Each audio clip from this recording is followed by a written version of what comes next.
Hello বন্ধুরা, কেমন আছো তোমরা সবাই? নিশ্চয়ই ভীষণ ভালো আছো, আমিও ভীষণই ভালো আছি। তো আমার চ্যানেলে তোমাদের সবাইকে স্বাগত। আর আজকে নিয়ে এসেছি তোমাদের জন্য ট্যাংরা মাছ। এটা হচ্ছে নদীর ট্যাংরা।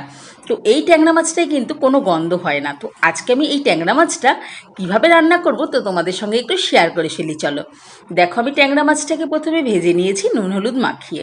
তো এইভাবে তোমরাও কিন্তু মাছটাকে একটু কড়া করে ভেজে নেবে। তারপরে ওই একই তেলে আমি আলুটাকে লম্বা লম্বা করে কেটে নিয়ে আলুটাকে একটু নুন আর হলুদ মাখিয়ে একটু সুন্দর করে লাল লাল করে কিন্তু আলুটাকে ভেজে নিচ্ছি। তারপরে বন্ধুরা, কড়াইয়ের মধ্যে একটুখানি কালো জিরে ফোড়ন দিয়ে আমি কিন্তু পেঁয়াজটা ভেজে নিচ্ছি। আমি এখানে একটা বড় পেঁয়াজ ব্যবহার করছি, তোমরা ছোট হলে দুটোও ব্যবহার করতে পারো। তো দেখো, পেঁয়াজটা এরকম একটু লাল লাল করে ভাজার পরে একটা বড় সাইজের টমেটো কেটে রেখেছিলাম, তো সেটাও এবার এখানে দিয়ে দিলাম।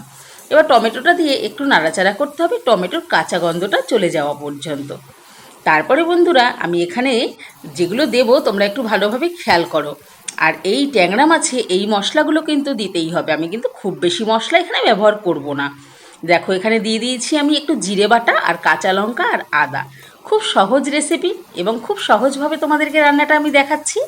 তো যারা যারা বন্ধুরা আমার চ্যানেলে এখনও সাবস্ক্রাইব করোনি, নতুন ভিডিও দেখছো, তারা কিন্তু অবশ্যই এই চ্যানেলটিকে আমার সাবস্ক্রাইব করে পাশে থেকো। আর বন্ধুদের সঙ্গে আমার রেসিপিগুলো ভালো লাগলে অবশ্যই কিন্তু একটু শেয়ার করে দিও। বন্ধুরা, আমি এখানে দিয়ে দিচ্ছি পরিমাণ মতো নুন আর দিয়ে দিচ্ছি 1 চামচ মতো হলুদ। আবারও আমি একটু ভালো করে কষিয়ে নেব মশলাটাকে। আর বন্ধুরা, অবশ্যই কিন্তু একটা লাইক করে যাবে ভিডিওটা দেখে, আর ছোট্ট একটা কমেন্ট করে যাবে যে তোমাদের আমার রান্নার রেসিপিগুলো কেমন লাগলো আর এই মাছের রেসিপি তোমাদের কেমন লাগলো।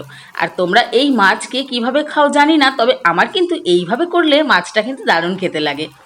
তো দেখো বন্ধুরা, আমি এখানে কালারের জন্য ব্যবহার করছি সামান্য একটুখানি কাশ্মীরি লঙ্কার গুঁড়ো। তো কাশ্মীরি লঙ্কার গুঁড়োটা দিয়েও আমি আবারও একটু নেড়ে চেড়ে মশলাটাকে ভালো করে কষিয়ে নেব। আর এই মাছটা খেতে বন্ধুরা আমার কিন্তু ভীষণ ভালো লাগে। তোমাদের কার কেমন লাগে আমাকে কমেন্ট বক্সে অবশ্যই কিন্তু প্লিজ জানিও। এবার আমি দিয়ে দিচ্ছি ভেজে রাখা আলুগুলো দিয়ে এবার আমি আলুগুলোকে মশলার সঙ্গে ভালো করে মিশিয়ে আবারও একটু কষিয়ে নিলাম আলুগুলোকে। বন্ধুরা, রান্নাটা কিন্তু আমি খুবই সহজভাবে দেখাচ্ছি এবং বেশি বড় করছি না ভিডিওটাকে। তো তোমরা কিন্তু স্কিপ করবে না একটু, আমি কিন্তু ঝটপট রান্নাটা কিন্তু দেখাচ্ছি, কোনো রকম কিন্তু আমি এখানে ভিডিওটা বড় করিনি। হ্যাঁ, তো এবার আমি আলুটাকে একটু কষিয়ে নিলাম। কষিয়ে নিয়ে এখানে আমি একটুখানি জল দিয়ে দিই আর একটু আলুটাকে ভালো করে কষানোর জন্য। আলুটাকে দিয়ে মশলাটা যতক্ষণ কষাবো তত কিন্তু মাছের ঝোলে টেস্ট বেড়ে যাবে। তো একটুখানি জল না দিয়ে কষালে তো মশলাটা পুড়ে যাবে, তার জন্য অল্প একটু জল দিয়ে নিলাম যাতে মশলাটা পুরো আলুর মধ্যে একদম ঢুকে যায়। তো বন্ধুরা দেখো, এবার আমি এখানে তো পরিমাণ মতো তোমরা জল ব্যবহার করবে, যে যেমন ঝোল পছন্দ করো। এই মাছটা একটু মাখা মাখা খেতেই কিন্তু ভালো লাগে। এক গাদা বেশি টেলটেলে ঝোল এই মাছটার কেউই রাখে না এবং আমারও পছন্দ হয় না। এবার আমি দিয়ে দেবো ঝোলের জন্য জল। দেখো, আমি এখানে ঠিক এইরকমভাবে একটু বেশি জল দিলাম, আলুটা সেদ্ধ হয়ে একদম ঝোলটা পরিমাণ মতো হয়ে আসবে। এবার আমি জলটাকে ভালো করে মিশিয়ে ফোটা পর্যন্ত কিন্তু অপেক্ষা করলাম। দেখো, ঝোলটা ভালো করে ফুটে আলুটা কিন্তু অর্ধেক সেদ্ধ হয়ে গেছে। এবার আমি এখানে ভেজে রাখা মাছগুলোকে দিয়ে দেবো। আলুটা অর্ধেক সিদ্ধ হয়েছে তখনই কিন্তু মাছটা দিয়ে দেবো। মাছগুলোকে এবার ঝোলের মধ্যে ডুবিয়ে দিচ্ছি। ডুবিয়ে দিয়ে আরও 10 মিনিট মতো একটু রান্না করে নেব। তারপরে ঝোলটা আরও কমে যাবে। বন্ধুরা, তোমরাও কিন্তু এই ট্যাংরা মাছ এইভাবে কিন্তু রান্না করে খাবে, খুব সুস্বাদু লাগবে এবং কোনো রকম কোনো গন্ধ কিন্তু বেরোবে না।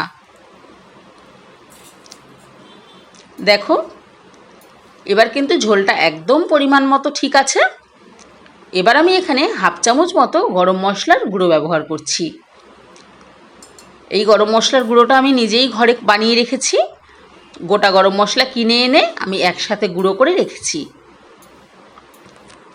এবার দেখো, ঝোলটা একদম ঠিকঠাকই আছে। তো ঠান্ডা হলে আরও একটু ঝোল কমে যাবে। আর মাছটা কিন্তু একেবারেই সেদ্ধ হয়ে গেছে এবং আলুটাও খুব সুন্দরভাবে সেদ্ধ হয়ে গেছে। দেখো, দেখতে কিন্তু খুবই সুন্দর লাগছে এবং খেতেও কিন্তু দারুণই টেস্ট লাগে এই মাছের ঝোল। তো বন্ধুরা, আজকের রেসিপি তোমাদের কেমন লাগলো অবশ্যই কিন্তু কমেন্ট করে জানাতে ভুলো না। তোমাদের কমেন্ট কিন্তু আমাকে নতুন নতুন রেসিপি করার অনেক আনন্দ দেয়। বন্ধুরা, তোমরা কিন্তু বাড়িতে অবশ্যই এরকম রান্না করে খাবে, বাড়ির সকলকে খাইয়ে আনন্দ দেবে। আর আবারও আসবো নতুন রেসিপি নিয়ে। ততদিন তোমরা কিন্তু সুস্থ থেকো এবং ভালো থেকো ভীষণ।